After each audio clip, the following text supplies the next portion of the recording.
Good, I have a DJ. This is awesome. DJ, yeah, how are you? You good? Nice. What? This is my DJ. He is the most, well, he's the most positive DJ in the world, and I thought we kind of needed that for today's function. You guys want to meet DJ Yeah real quick? Yeah! I give it up for DJ Yeah. He is the biggest positive DJ in the world. How you doing, DJ? You good? Nice, nice. Good. Right on. So this is DJ Yeah. He is a political puppet. And he's the most positive DJ in the world. His mom just died. What else can I tell you? Oh, he's friends with all of his exes, which is cool. He makes for some really weird situations a lot better, which I'm very thankful of. Like, we toured in some pretty awful places. We went to Poland recently, which was kind of sad. We didn't know what to do. And, we went to a very sad place. We went to Auschwitz and it's a Nazi death camp. But he made the best out of it. I thought that was cool. I was not expecting that. He went to the gift shop and bought a bunch of postcards and sent them to his ex-girlfriend saying that she were here.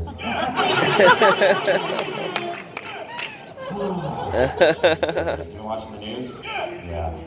You must be pretty happy with all the puppets in the White House.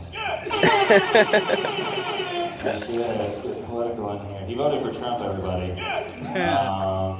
But that's okay. I did not. But I think we're leaving a good example that if we can be friends, then anybody can be friends, right? Like, I am a liberal artist, and DJ Yaz not real.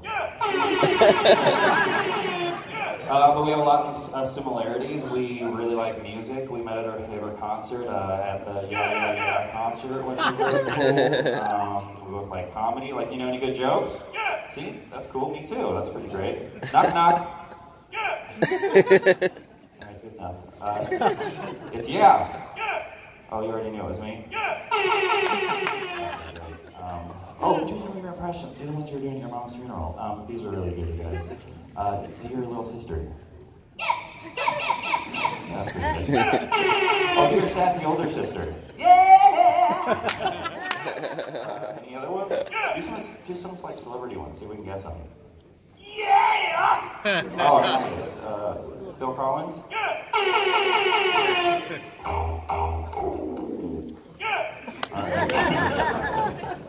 What else you got?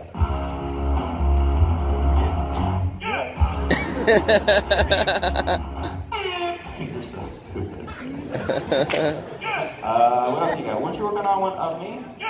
You think I like it? Just do it, dude. Hi, my name is Drennan, and I like to beatbox with my puppets. Beep boop, I'm a dork. Don't sound anything like me. Do it right. Hi, my name is Drennan, and I have problems talking to real people. Yeah, that's too much fun. Okay, here's our impression of all the panels we've seen so far. No! No! No! No! No! I'm sorry, time's up. Here we go. Here's our impression of EDM. You guys like EDM? Nobody does. Here we go.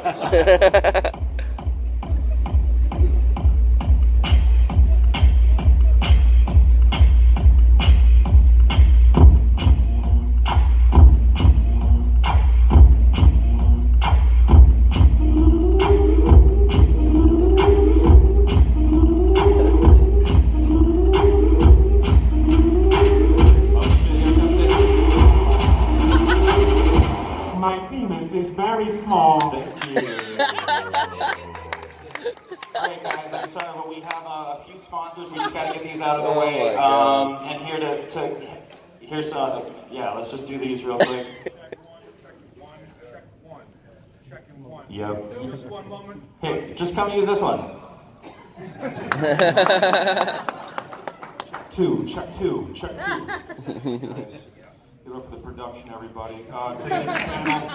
Today's panel is brought to you by 5 Hour Manhood. Adderall focuses your brain. Viagra can focus your dick, but how do you focus your dick brain? 5 Hour Manhood. Don't get caught with your pants down. Also brought to you by swastikas. Hey liberals, there are Nazis walking around. Feel free to burn some swastikas. We're going to keep burning the American flag.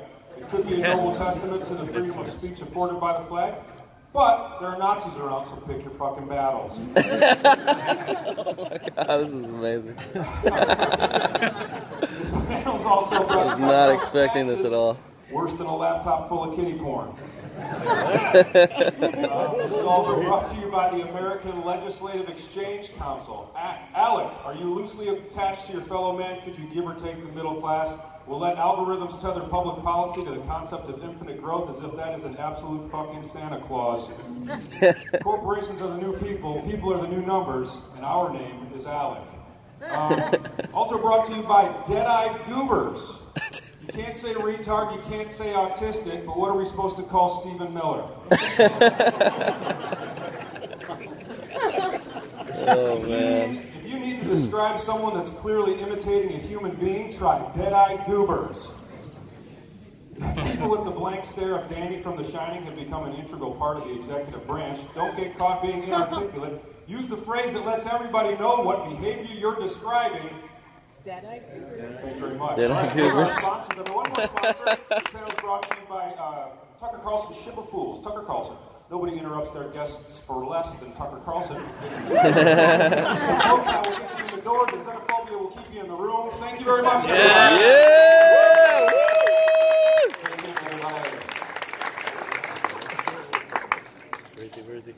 Can't cuck the tuck.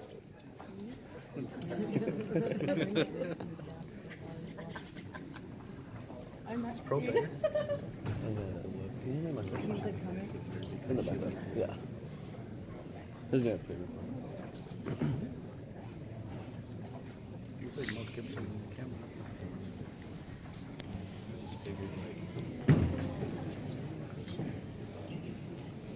I feel like it's a shot. Any lips.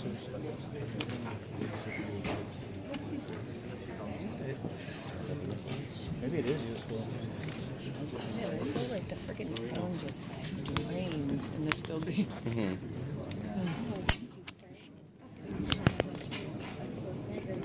So you have to go to school. I got an elevator the other day, and Dan Bongino was on the elevator. Oh, really? Yeah, it was like I had to show him the podcast. I was like, hey. Oh, wow, yeah. Good job. That's cool. Yeah, he's pretty cool. I like him for today. So I'm winning. Oh, this is way more comfortable holding it.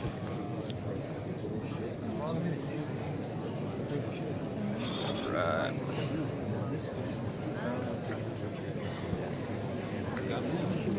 This flap gets annoying, like sometimes. Like.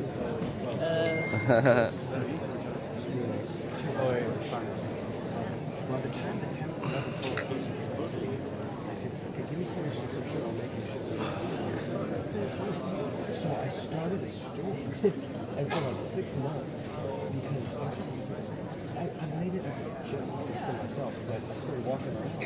And so yeah. Are you gonna go to I had to. the one that's at 6? No, I gotta fly. So I'm flying out of 5. Back to Texas? Yeah. Oh, wow. Yeah, which one's at 6? So Tucker's gonna debate that Young Yeah, Turk. Yeah, from Young Turk. Yeah, I like that. What's his name? Young Turk guy? Yeah, I can't see it. I can see it. Sorry, Zach. What's that?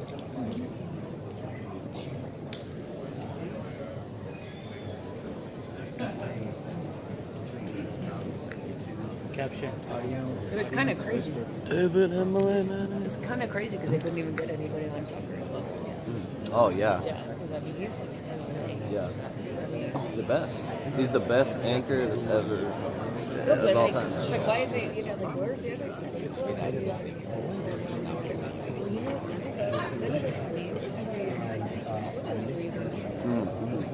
That do, like, CNN, you know, like MSNBC, Yeah. Morning Joe. I think Joy Reid she is so nauseous. Woo! Yeah! Tucker Carlson!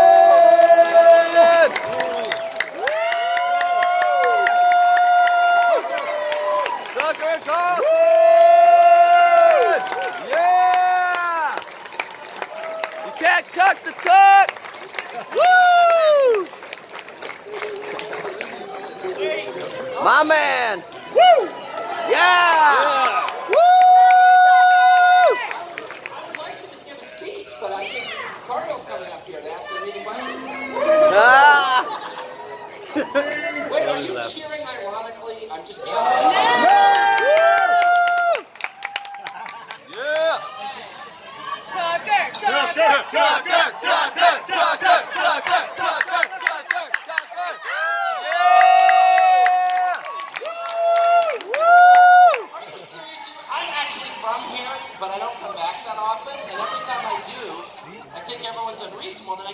everyone's so nice. Yeah! We love you, Tucker! Sure, there are unreasonable people here and so do Jews. Wait for the Just a minute. Have there been, I just showed up. Have there been a lot of panels where people start yelling and walk off? No. I'm not walking off. Well, I love you too. I can't even see you, but you sound like a very nice person. I love you more, Tucker. Was there yesterday? Saw Ann Coulter. He just, Charlie Kirk. all of a sudden, I don't know what the face is because I'm the least self-aware person in the world. Oh, I can promise yeah, you. the The look? face is actually how I sincerely feel. Yeah. Because you're real. By the way, the truth about TV is that it reveals who you really are. So if someone seems kind of dumb, kind of dumb. If someone seems nasty, that's exactly who that person is. And if someone breathes through his mouth like a golden retriever, that's real. That would be me. Is James coming up? If Carl doesn't show up, I'll interview you, Tucker. Is that true? I'd be totally happy to. Do you have some mean questions? It's so funny. Every debate I have now, which is like every night, I always think because I'm 49 and I'm, aged, and I'm caught in an earlier time, that we're going to have some kind of debate about whatever the issue is, gun control or, whatever, what we should do with Saudi Arabia. And what I find is it's really... Yeah!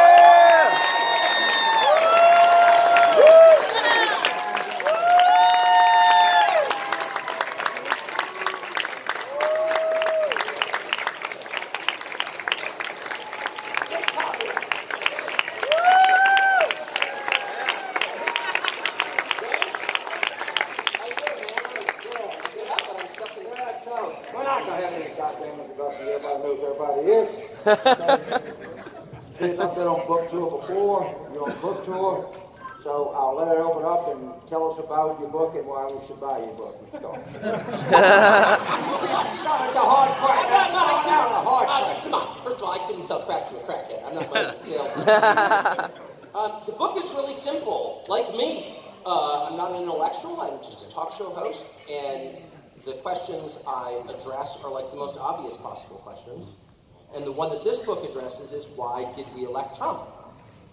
And you'd think that everyone in Washington would be obsessed with this question because it was such an unexpected result. I mean, not even Trump expected the result. And so you would imagine that everyone in D.C., after, going through the conventional stages of grief, would say, why did this happen? And by the way, how are we implicated in it?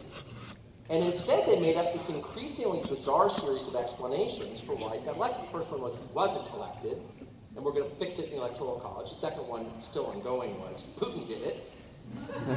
Which is like, a country that can't build a working escalator somehow subverted our democracy. And nothing against the Russians, but that's like not a credible answer. And then the third and kind of current one is, well, Trump is more repulsive, and so are his voters, and then sort of the great political match.com in the sky, they found each other.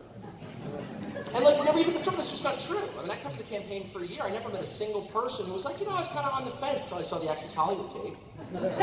You know what I mean? And then I realized, finally, someone who speaks for me. Like, and nobody was talking about it. Trump was elected for the most obvious of all reasons, which is as a sign of displeasure, discontent from the population aimed at the people making the decisions. You got it wrong, we all do, but you didn't admit it. You blamed us for what went wrong, and you continued to make the same easily recognizable series of bad decisions, whose outcome is predictable. Yeah! And not just on the soft side. By the way, before I seem like everyone else in the political world, just to say a preening self-righteous douche, let me just say I make a ton of bad decisions. We all do. I've got 4 kids. I'm never surprised when they make bad decisions because they're human, as I am. But what drives me insane is when they won't concede that they did, they won't admit they're wrong. Yeah. And when they keep doing it. Like, that's the least we should demand from anybody, particularly people who have power. So that's really what the book is about, and it's my sort of shock as someone who lives in this world and has my whole adult life. Since I was 15, I've lived in D.C., since I left Southern California. And I know the people. And, like, most of them are pretty nice people, and they're all smart, and they all have the credentials that one has to wield power. They all went to some impressive school. And yet, they don't have the basic requirement for leadership, which is wisdom and empathy. They don't care about the results of their decisions. because they're benefiting from them. And I just find that absolutely infuriating, and it gave rise to what we have now, which is populist discontent. And so I didn't write a defense of populism. I'm a little worried about populism, as I think most people are. We've never really had it in the last 100 years. You don't want it to continue. The way to fix it is just listen to people, and if you really screw up, don't do it again. Don't look me right in the face. As I'm watching this week with the left, who aren't very liberal, by the way. They're all kind of authoritarian now, but they're like, no, we really need to go to war with Saudi Arabia. Wait, what? So the liberals are telling me, and I'm not defending Saudi Arabia. I've never been pro-Saudi, actually, in contrast to everyone else in D.C. But they're now telling me this is unacceptable, it's a red line, yet another moral litmus test. Oh, spare me, I'm sick of those. And if you are on the wrong side of this, if you're not for some sort of military action, again, in a region in which we have no sort of direct strategic interest, then you're like immoral. Oh, buzz off. Like, stop this. Like, haven't you learned anything from the war in Iraq? From deposing Gaddafi in Libya, from like bombing Syria for human rights. It's like, what are we getting out of this? Nothing. But you're getting something out of it, which is why you're bullying the rest of us into getting on board with it once more. That kind of stuff will drive you so crazy, you will elect Donald Trump again. Yeah! Woo! Woo! I'm going to be here, but I feel compelled to note that people like Nate Silver and Kathleen Hall Jamieson wrote an entire book on this, that believe and have a considerable amount of evidence that the Russians did throw the election to Trump. So just so you know, it is a matter Then I stand corrected. Kathleen Hall Jamieson. Nate Silver. Someone with 3 names says they did what they did. Okay. I don't know if it's 2 names or 3 names. I'm telling you that there are people who are learned that disagree with you. And just to dismiss them is out of hand. Dismiss them? Of course you did. Again, we all heard what you said. I just wanted to note for the record that there are substantial people who say this. So let's move on. So, let me say if I could. What are they saying? Because I haven't dismissed it. They have. But specifically, why don't you have Nate Silver on your show? I don't know. You're ask him how it works. But ask him. Speak slowly so I can understand. Ask Nate Silver on your show and ask him. If you can't understand that, we're just going to move. Well, how about this? I had the ranking member of the House Intelligence Committee on my show, and I asked him, and he goes, "What are you working for Putin?" No. What's the answer?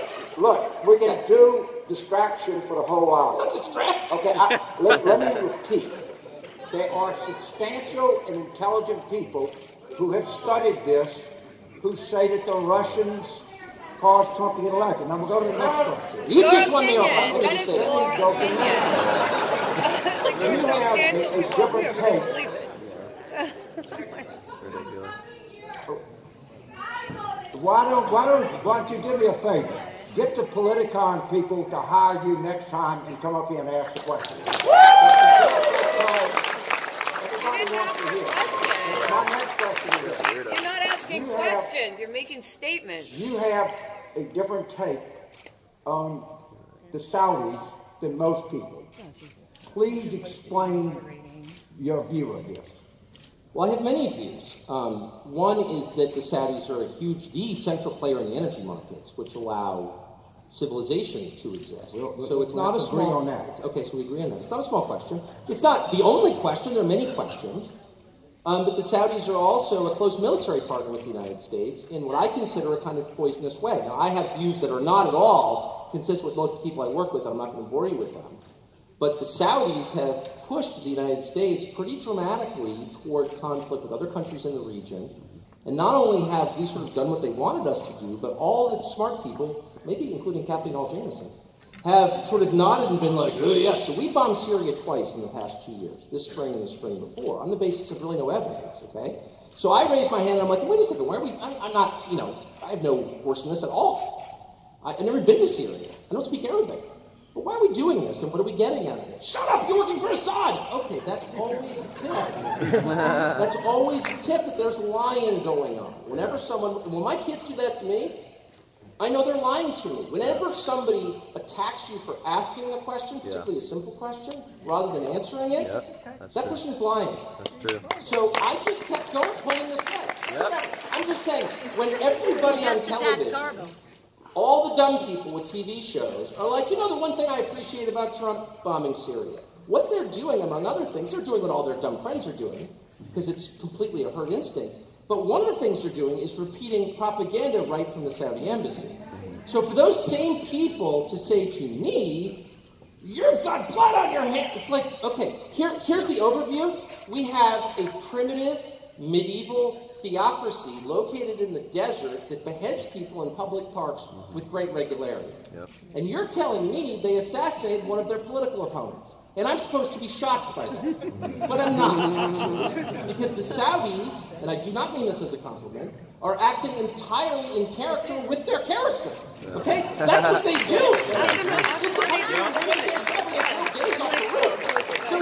I guess that's the other tip. So we have all these like people like, so the whole game is people who have no basis for moral superiority sort of imposing their moral superiority on you. So it's like, you know what, I'm better than you because I really care about Khashoggi at the Washington Post, a name you'd never heard 2 weeks ago. They use that to bully you into submission. You're like, oh, the smart person, Kathleen Hall Jamieson, knows a lot of stuff I don't, I better obey. It's a game, don't play along. So now we're okay, we'll move on. Just know that if you have 3 names and you're a female, you're an object of contempt. So let's move on. You're talking about, I've read stuff that you talk about the ruling class and their relationship with Saudis. Tell me about the ruling class in this country. Well, as a member of it, I can tell you a lot about that. Can I remember the ruling class? Can I raise it? Thank you. Like that. Raise your right hand, I'll let you in the club. Let me just say 2 things about it. And the one thing that actually I never want to be is a phony. Happy to be wrong, happened many times. But I don't want to be false. I don't want to pretend to be something I'm not. So I'm not, the book is not The View from Coal Country, okay? I'm from the west side of this city, La Jolla and Georgetown. So like, I'm not here to tell you about the opioid crisis. I'm here to tell you about the people, and this is true in every society, from Rome to present, from the caves to present. A pretty small number of people make a disproportionate number of the decisions. Why? Because people are hierarchical. Dogs are hierarchical, by the way. It's a mammal thing. So you're always going to have a society in which a small number of people make a huge number of decisions. That's baked in the cake. It was true in the Soviet Union. The classless society had a pretty rigid ruling class, okay? It's always going to be true. The question is not, do you have a ruling class? The question is, do they know what they're doing? Are they qualified to rule? So the ruling class, in my definition, is the obvious one. The people making the decisions about the government, that would be the political class in D.C. The economy, that would be mostly finance in New York, but it would also be energy in Houston, and it would be culture. And that would include the tech monoliths, on the peninsula in San Francisco, and to some extent here, Silicon Beach, and it would be Hollywood, the people controlling what your kids see and watch, and what they understand about our culture. It's not evil, it's unwise. They're dumb, okay? And the whole game is to let you believe that they're not dumb, but they are dumb, because look at the results. So your point is... Yeah! The ruling class in this country has been entwined with the Saudis for some time. Therefore, it is utterly hypocritical of them to say we should do anything. Now, this is my experience. I would say that, but... Well, that's it. Well, that's my... Now, when you talk of the ruling class, you talk about people in power, people that went to elite colleges, et cetera, et cetera. The name that comes to mind is Barack Obama. Yeah. Okay. So why, if there's all this entwined stuff, why did Barack Obama advocate the single most anti-Saudi agreement that's ever been made? That's a great point. You're right. That, I would concede that 100%. Yeah. The Iran deal infuriated. What you're saying is the Iran deal infuriated the Saudis. Absolutely. No, leaving aside, by the way, the merits of the Iran deal, was it good for the U.S., which is the only question that I care about as an American. Is it good for the U.S.? Okay? That's the lens through which I see all of our foreign policy. How do we benefit? Period. But leaving that aside, you're 100% right. Obama bucked the view of everyone in D.C. on that question. All right, it's true. That is the single, if we're going to talk about anti-Saudi, that is the single most anti-Saudi act probably in the history of the modern United States government. Just stop lecturing me. That's all I'm asking. I'm not. Like, no, not you. I mean, like everybody else. I'm trying to No one you is. No one don't is. care enough about Khashoggi. No one has lectured How many you. journalists did China care last year?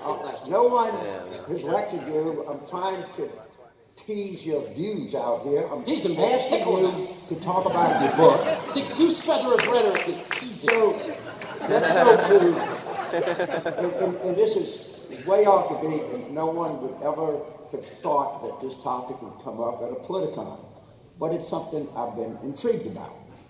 And there was an article in the Washington Post that talked about fertility rates in the United States. And you were quoted in it, and you said that immigration could be tied to the low fertility rates because women didn't find working class men that attractive and didn't want to have children with them. Huh? No. Let me tell you what I did say. I don't read the Washington Post. Well, you talked to them on the phone. It's garbage. Email. No, let me, actually, it's a super interesting point. I'm not sure that I don't quite know what you're talking about, but I have a view on this because it's rooted in social science and there's a lot of it. It's super interesting. So one of the questions that people have thought about for a long time is that why do certain populations have dysfunctional family structures? And for a long time, people on both parties, Daniel Patrick Moynihan of the Democratic Party, a million Republicans would look at inner cities and be like, what's wrong with the culture? No one gets married, all kids grow up without fathers. We have endless longitudinal studies on that question. It's terrible. It's actually a bigger threat than cancer. It's like it really hurts you not to have a father in the home. And so everyone's like, oh, it must be culture. Then now, this is the point I was making, I'm looking at rural America, which is totally different demographically. It's all white, okay? It's not the black inner city. And you're seeing exactly the same thing. So why is this happening? Super interesting Have question. you ever been to the Mississippi Delta? I've spent a lot Is of that time. an urban area? It's crawling with, the Mississippi Delta is crawling with rural African American people. The Black Belt in Alabama. But you're making I don't know. I'm not making your point. You said that the rural America's all white. It's anything but. No, you're missing it. What I'm making, I agree with that. I was a student, so I know a lot about the Delta. Let him finish. I'm not making that. I'm saying it's not a racial question. You may not read the Washington Post, but it's just so dumb. Let me just finish what I'm saying. Yeah, let him finish. Because it's not a political point, it's not a racial point, it's not a point about immigration, it's a point about the way all people are. And here's what it shows us. So why is this thing happening that we thought was specific to one group, but it's happening to other groups? Because it happens to all groups. And here's the answer. When male wages fall below female wages, in general, according to like 20 different studies by liberals, women don't want to get married, okay? They don't. I'm just telling you what they do, and you're like, oh, okay. That is true. Don't get mad at me. And we're in a time when like no one wants to be honest about what the data say because everyone's against science. Let me defend science. Yeah, I just bought a house on the water. I'm good. Look this up. This is true across populations. It's not true in every case, obviously. But over a population, if male wages fall below women's wages, people don't get married. They still have kids. And you see this thing happen, and nobody cares because it's like, shut up, you're not allowed to say that. I don't care. It's true. I'm going to go back to my question. That's all I'm saying. Your point was, you just heard that your point in the article was that immigration depresses. I don't know what the hell you're talking about. I've never thought that. Again, you can read the articles and yes. Don't want to read the articles. I'm sitting right here, man.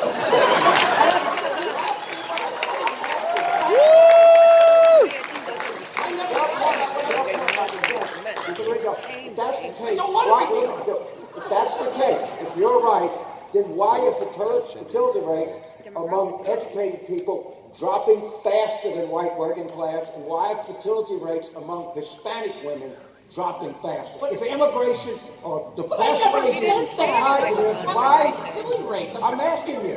I know what I'm trying to answer, which is, I don't disagree. Look, fertility rates are distinct. I'm actually interested in this stuff. I'm not going to be boring, but they're distinct from marriage rates.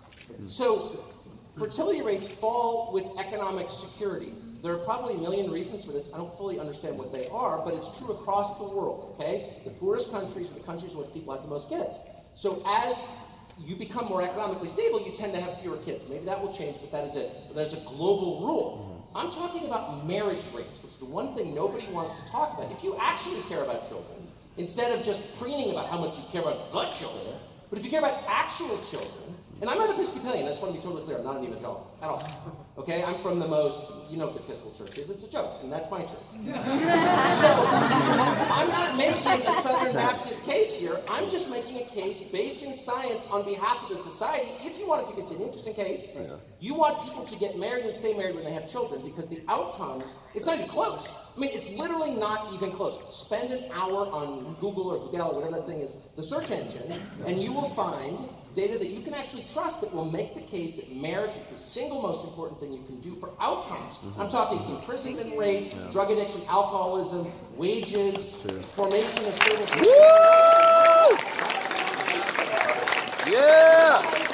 Single women with children are the key voting bloc for the Democratic Party. So one party, which is supposed to be representing the interest of people, has a stake in making sure that we don't address this problem. That is true, and you know it's true. Well, never here. I've got an idea. Yeah!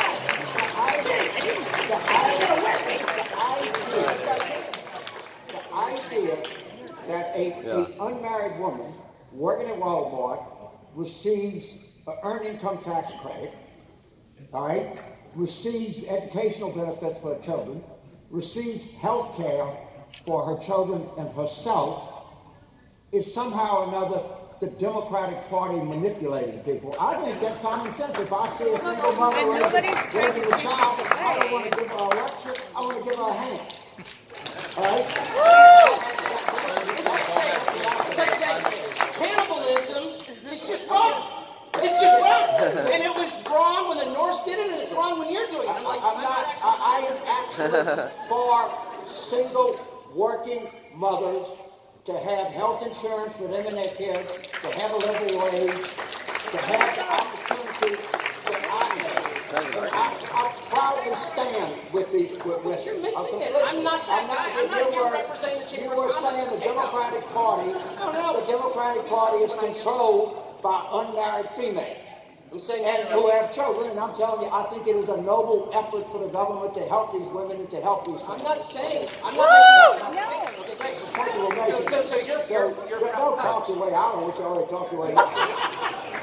You'll back up out of the story. Right, I'll back up. You said it. I misinterpreted it, and that's the record. Right. Can't tuck the tuck. Crisply, okay? It's hard to know what government policies could result in more family formation. People who have children choose to have kids getting married and staying married. It's hard to know. But the conversation must be really clear at the outset that that's the goal, okay? So, like, you don't solve a problem until you identify it. And you don't see anybody on, and this is one of my favorite things I love to do. Is it, all things being equal, preferable for a child, particularly a boy, because the research shows that boys affected most, preferable, all things being equal, to grow up in a household with two married parents? And they will say, I know somebody who's, a non-traditional family. No, you understand.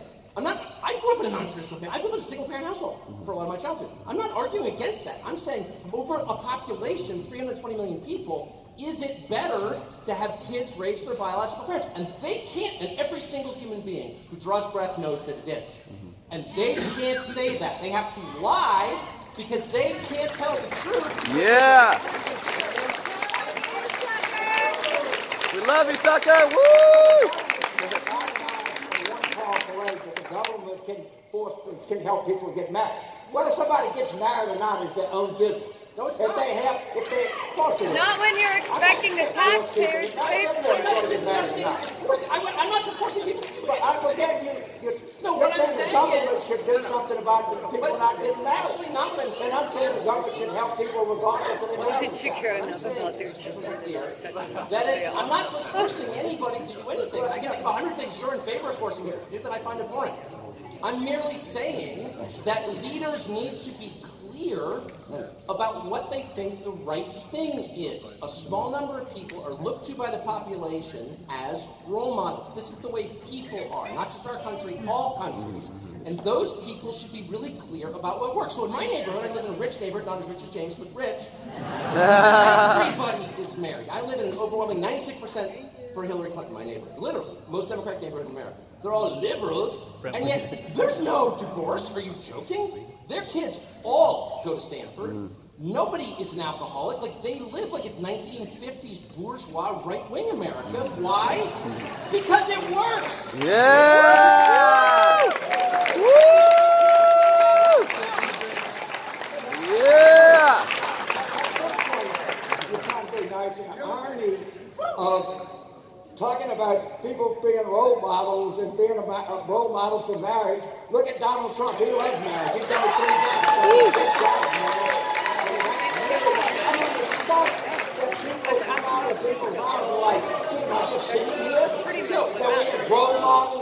Where was the point where I said that Donald Trump was a role? So let me just ask you this. I don't know if you said leaders need to be role models. If you voted for Trump, did you do so on the basis that he was like a religious leader? Tax policy.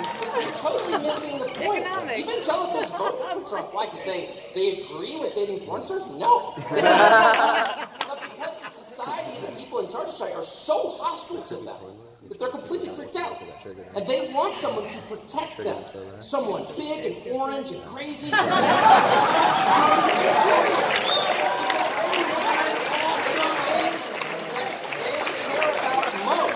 That their freedom of conscience is under attack.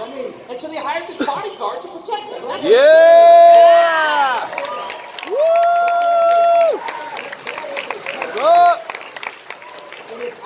If Tucker Carlson didn't say our leaders to be role models, I would give $1,000 to the Republicans. You busted me, James! Okay? I can see this. Okay, good. We're not a role model. We will move on. So, if you're talking to your friends, conservatives, and you're talking about liberals, yeah. What is the thing, that policy position that liberals take that, like, you just can't understand? Like, I can't believe Anti-tax reform. What would that be? Speech. That's what bewilders me most. So I grew up, obviously, in a very liberal place, surrounded by liberals. Liberals in my house. And liberalism in 1978, okay, when I was little, was really clear. Was you are suspicious of concentrations of power, whether it's the government, particularly in corporations. You think that free market capitalism isn't necessarily the answer to everything. It's not a religion.